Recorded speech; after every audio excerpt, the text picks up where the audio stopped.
Hola, ¿qué tal amigos? ¿Cómo están? Mi nombre es Omar Montor. Bienvenidos a este espacio que llamamos Siempre Política a través de esta plataforma vía Facebook en Neopolítica. El día de hoy me acompaña un gran amigo, el señor Oscar Lainez, con el que vamos a hablar sobre este rescate económico que el presidente de la República anunció el pasado 5 de abril, domingo, en punto de las 17 horas. Nos fuimos como un mes del aire y regresamos con contingencia sanitaria y con un derrumbe económico. Estimado Oscar, ¿cómo estás? Estimado Omar, mucho gusto de estar aquí nuevamente, estar aquí en mi casa, aquí inicié. Saludos al licenciado Fernando Martínez Plasencia, el creador de todo esto, a David ahí en los controles y a ti, pues lógicamente te agradezco la invitación. Y pues sí, es terrible ver lo que está pasando hoy a nivel mundial con este problema del coronavirus, con esta pandemia, pero sobre todo lo que está pasando en México, lo que está pasando en nuestro estado y lo que está pasando en la ciudad, ¿no? Y lo que se viene, ¿no? Es terrible, ¿no? Es terrible, el panorama es desolador, quizás en la cuestión sanitaria porque todavía no llegamos a esa curva, a ese pico. Así es. Y escuchamos el pasado domingo un reforzamiento del proyecto del presidente de la República. No escuchamos realmente ningún rescate económico, porque no hay ningún incentivo fiscal, ningún estímulo fiscal.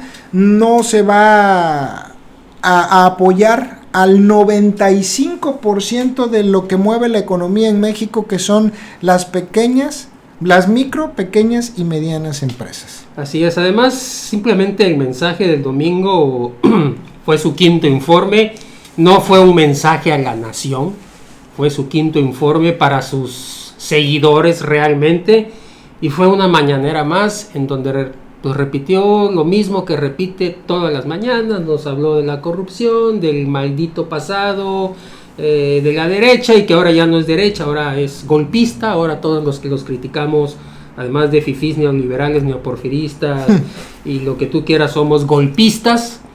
Y de eso se le pasó hablando. El rescate, realmente no hay ningún rescate económico, no hay ningún plan de contingencia económica, no hay nada. Simplemente repitió lo mismo que viene repitiendo desde hace un año, 4 meses. Y a mí lo que también me extrañó mucho y me dio cierto escozor fue que ni siquiera un minuto de silencio o pedir por las 40 personas que hasta ese momento iban fallecidas por esta pandemia, ¿no? De estas personas no se dijo nada, no las mencionó, tal vez porque son ricos. No lo sabemos, pero estamos acostumbrados de que al inicio, bueno, así es la cepa de Andrés Manuel López Obrador, es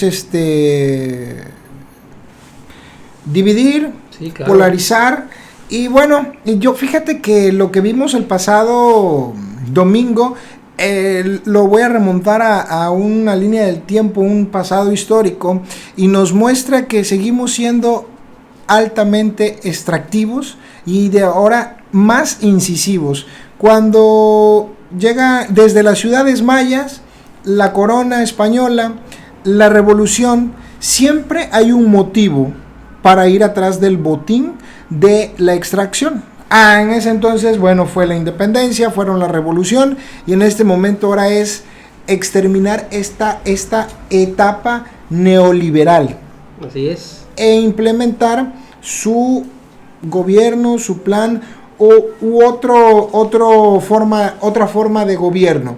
Entonces se ha basado en el neoliberalismo, que no ha servido, que ha creado desigualdades, que ha creado más pobreza, que es absolutamente mentira. Sin embargo, el neoliberalismo o el capitalismo es lo que ha sacado en este momento, o a nivel mundial en los últimos 25 años, es el que ha creado una nueva clase en nuestro país. Ahí está, el 95% de las micro, pequeñas y medianas empresas son el sustento de la economía mexicana. También la parte informal, no es muy satisfactorio decir, pero también contribuye. Entonces, quieras o no, ese sector se conformó como una clase media.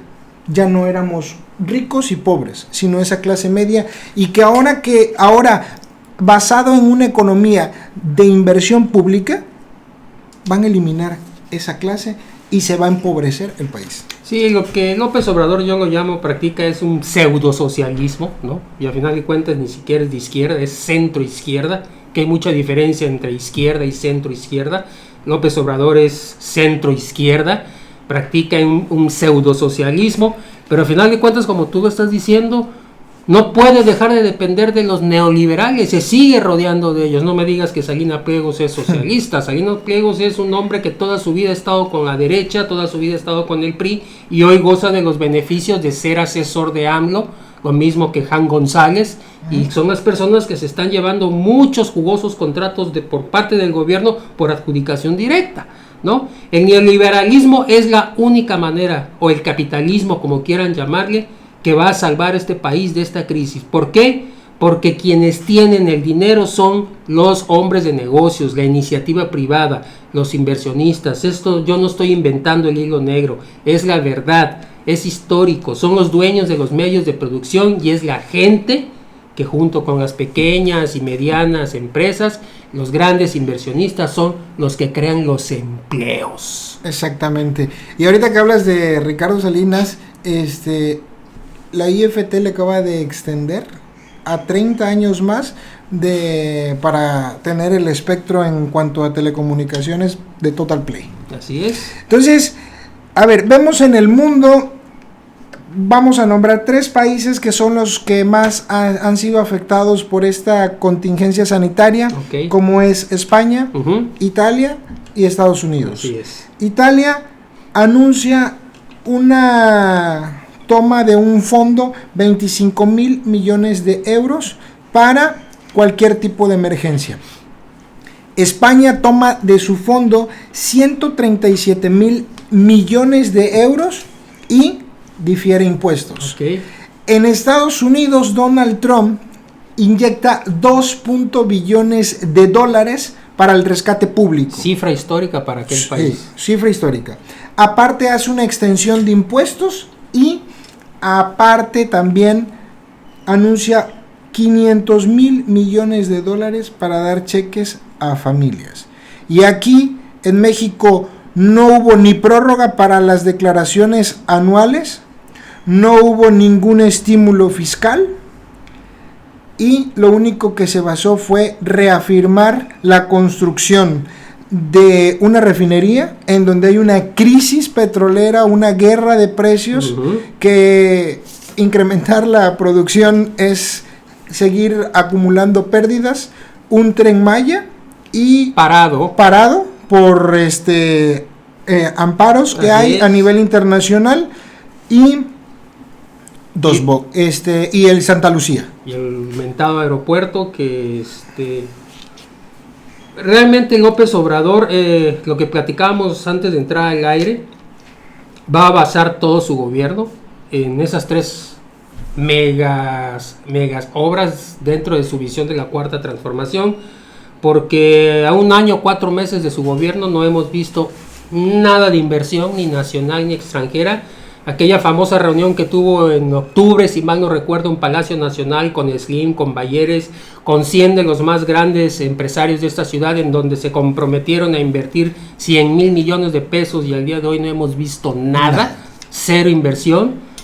Y la única inversión pública para López Obrador y para la 4T son estos 3 proyectos que tú mencionas y que quién sabe si terminen de aquí a 5 años que le quedan de gobierno, ¿eh? Y no son rentables. Si hablamos de Dos Bocas, no es rentable, no en plena, digamos, vamos a decirlo de manera rápida, en este momento refinar no es rentable. Y además es una cuestión, ¿no? Dos Bocas se viene a sumar a las 6 refinerías que ya hay, ¿no? Vamos a poner que estando Dos Bocas van a empezar a refinar, pero ni aún así nos vamos a dar abasto por la demanda que hay en este país. Las 7 refinerías sumando Dos Bocas nada más van a poder surtir casi al 60% de los mexicanos. No, y le vamos a tener que seguir comprando gasolina pesada a los gringos. E independientemente, el costo los costos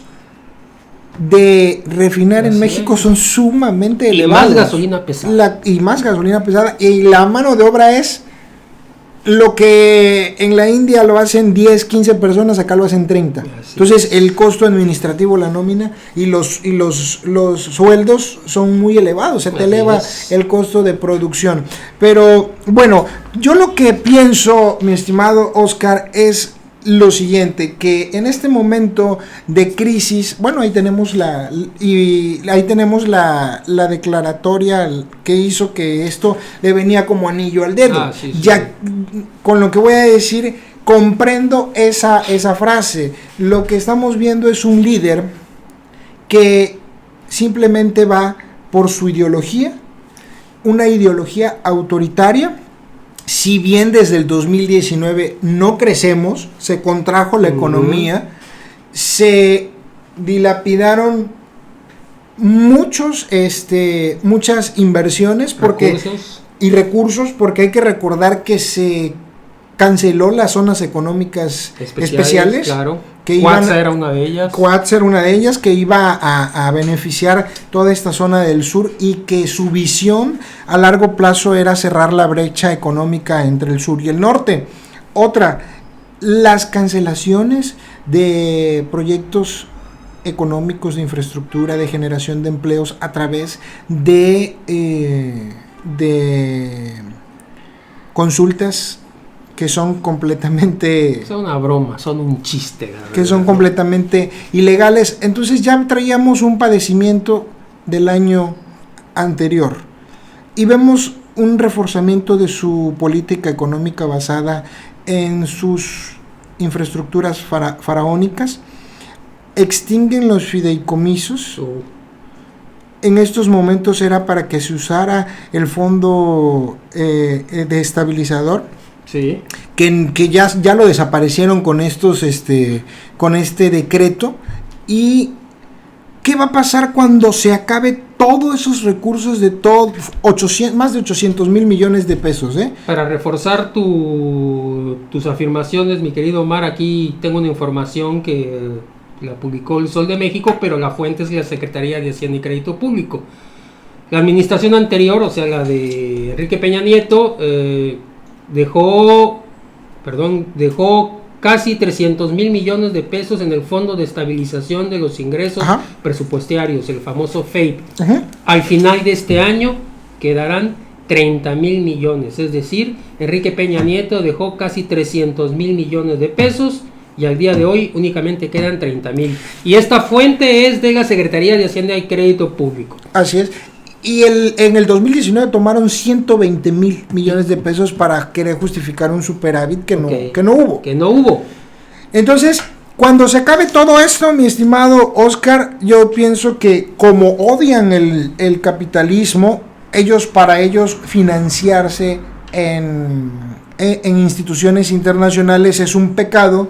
Va a venir el financiamiento de gobiernos que sean igualitarios en mandato, como gobiernos chinos o rusos, que son los que tienen la capacidad, que tienen la misma forma o la misma visión basada en la autosuficiencia y los recursos públicos, pero sí tienen la cuestión económica. Pero eso va a ser un peligro, y te voy a decir por qué. Inmediatamente nosotros empezamos a abrir nuestra frontera, empezamos a abrirnos al capital chino y al capital ruso, y el primero que nos va a brincar es el vecino del norte. Sí, claro. Si con el problema de la migración nos condicionaron el Tratado de Libre Comercio, imagínate que empiece a entrar a México dinero chino, dinero ruso o dinero de donde tú quieras, de cualquier país de idea socialistoide. Inmediatamente el que va a brincar es el país del norte, y más teniendo a Trump de presidente. Así es. Trump va a ser la salvación de este tipo que caigamos en este tipo de regímenes que son altamente autoritarios. Porque cuando agotas el recurso monetario, económico, público, y ya mataste toda la inversión privada, lo único que queda es ejercer el poder. ¿Qué tanto has concentrado? Efectivamente. Entonces yo pienso que lo que tiene que hacer en estos momentos López Obrador es pues empezar a agarrar dinero desaparición de los fideicomisos. ¿Sí?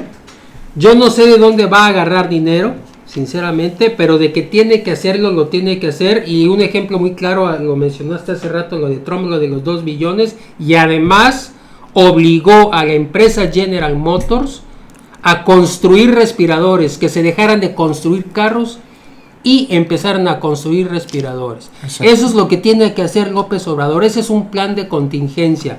Ver las necesidades que tenemos, adelantarse a lo que se viene, a la curva, al pico, que es un hecho que se va a venir, e empezar a incrementar un plan económico en base a eso, pidiendo dinero. Si no hay fideicomisos, lógicamente es una mentira. Sí vamos a necesitar dinero del extranjero. Yo estoy seguro que el Fondo Monetario Internacional le va a soltar billete a México, nos guste o no. Sí, claro, todavía no perdemos el grado de inversión, claro. Aunque ya bajaron la calificación. Pemex también todavía, su deuda soberana todavía no llega, sí está en perspectiva negativa, pero todavía no es bonos basura. Así es. Entonces, yo creo que se viene, no va a recapacitar Andrés Manuel López Obrador, al contrario. Entras tú al portal del SAT y te dicen aporta tu granito, en vez de que pues las empresas puedan tener un estímulo para soportar, ¿qué te gusta? 30, 15 días la nómina sin ningún ingreso, pero pues es algo que no vamos a ver, no se va a ver. Mis perspectivas, mis pronósticos es que este gobierno se va a agudizar aún más la cuestión autoritaria. Sí. Ya hemos visto por ahí 2, 3 decretos y ya después vamos a ver expropiaciones, vamos a ver extinciones de dominio. Y los cambios que se vienen ya rumorando, ¿no? Claro, en su gabinete. Aparte de que tenemos ahí una ley, ¿no? Sí, la ley nacional de extinción de dominio. Así es, ¿no? Por ahí se rumora que en mayo, si no es que antes, que se va Olga Cordero, que en su relevo entra Marcelo Ebrard, que se va Durazo, que... Se hablaba que también se iba Herrera, ¿no? Sí, Arturo Herrera. También se va, que Gatell va a subir, va a sustituir a Alcocer. Ajá, va a subir a la dirección de seguridad de salud pública, perdón. De que tiene que haber cambios, los tiene que haber, no sé si sean para mayo, posiblemente antes. Dicen que ayer hubo una reunión importante de López Obrador con su gabinete, no salió en las noticias, son solo rumores, pero de que el hombre, el presidente, ya está sintiendo pasos en la azotea, de que ya está viendo que las políticas, su soberbia, está conduciendo a este país por un camino por el cual no debe de ser. Creo que ya se está dando cuenta, está perdiendo muchos seguidores, su popularidad en las encuestas cada día va más para abajo. Primero estaba en el 78%, luego en el 59%, la última empresa de Mitofsky ya lo situaba en el 50% dentro de la crisis del coronavirus por cómo la está tomando. Y es un hecho que para las intermedias del 2021, tanto López Morena junto con la imagen de López Obrador van a llegar muy golpeados. Demasiado golpeados, y si se llegan a dar esos rumores que mencionas, se llegan a dar esos movimientos, es por gente que simplemente ya se están yendo porque no le están haciendo caso a su trabajo. Y ese precedente lo puso tanto Carlos Ursúa como Germán Martínez. Ursúa en la Secretaría de Hacienda y Crédito Público, y Germán Martínez en el IMSS. Cuando toda esa gente se vaya, nos va a seguir quedando López Obrador, y hay que tener cuidado, porque los tiempos más autoritarios que no se han conocido en este país, los vamos a sentir, y van a llegar. Efectivamente. El proyecto de él es concentrar el poder. Lo ha concentrado, ha tomado las instituciones, y ahora lo único que le va a quedar ante esta contingencia de a su poder, pues es aplicarlo.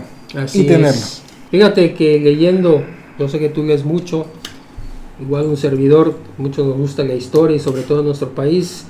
uno de los hombres que llegó a concentrar un poder tremendo en este país después de la Revolución Mexicana fue Álvaro Obregón. ¿No? Álvaro Obregón.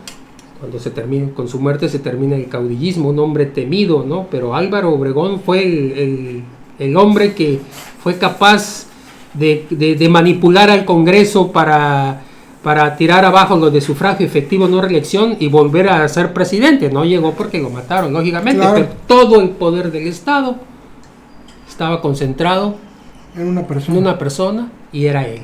Así es. Estamos viviendo esos tiempos hoy, Los estamos viviendo, y yo lo único, ya para terminar este espacio, lo que veo no me sorprende las decisiones económicas, porque desde las advertencias de hace 18 años, cuando fue su primera postulación a la presidencia de la República, ya se veía el tipo de persona o el tipo de la psicología aparte, ¿no? que eso valdría la pena traer un especialista y analizarlo, un psiquiatra, de manera muy puntual. Un psiquiatra el programa. Exacto, pero o sea, las advertencias ya se veían. Sí. No me sorprende en lo más absoluto las decisiones que está tomando. Tampoco soy romántico ni nostálgico de que vaya a cambiar el rumbo. No. Siento que va a seguir así, siento que se va a poner peor, va a haber un buen empobrecimiento en el país, nos va a costar muchísimo trabajo salir de ello, pero por lo que yo he leído, mi aporte en cuestiones democráticas, no esperemos a que un político o a que un partido vaya a solucionar este problema o saque a López Obrador del poder. No. La estrategia está en entender la democracia, y que la democracia también son las instituciones y son las que deben tener la política para poder ejercer la ley y que haya imperio de la ley. Con eso se construye el Estado de Derecho y se rompe el molde, porque si no seguiremos en un círculo vicioso que, si se fue López Obrador, llegará PRI, PAN, PRD, Movimiento Ciudadano, por lo mismo, el botín de la extracción. Así es. De acuerdo contigo, mi estimado. Yo creo que por ahí va la cosa, y como ciudadanos, a través de ONG, a través de sociedades civiles, podemos ayudar a fortalecer las instituciones. Ahí está muriendo el Sistema Nacional Anticorrupción, porque no hay quórum para poder elegir a los nuevos ciudadanos que van a integrar. Así es, y sobre todo la unidad ciudadana, la empatía y la palabra con la cual, esa palabra que nos legó Lech Walesa y derrumbó todo el comunismo en Polonia: solidaridad. Exactamente. Mi estimado Oscar, muchísimas gracias por acompañarme. Fue un gusto estar aquí. Muchas gracias licenciado, gracias David, y sobre todo muchas gracias a ti. Cuídense mucho, no salgan de casa, por favor. Hay que tomar esto con mucha seriedad, ¿verdad? Hay que tomar las medidas preventivas, y nosotros nos vamos. Esperemos verles el próximo miércoles a través de Neopolítica. A continuación viene NP Noticias, dirigido por nuestro gran amigo el licenciado Plasencia, y David en los controles. Gracias, soy Omar Montor. Hasta luego, buenas tardes.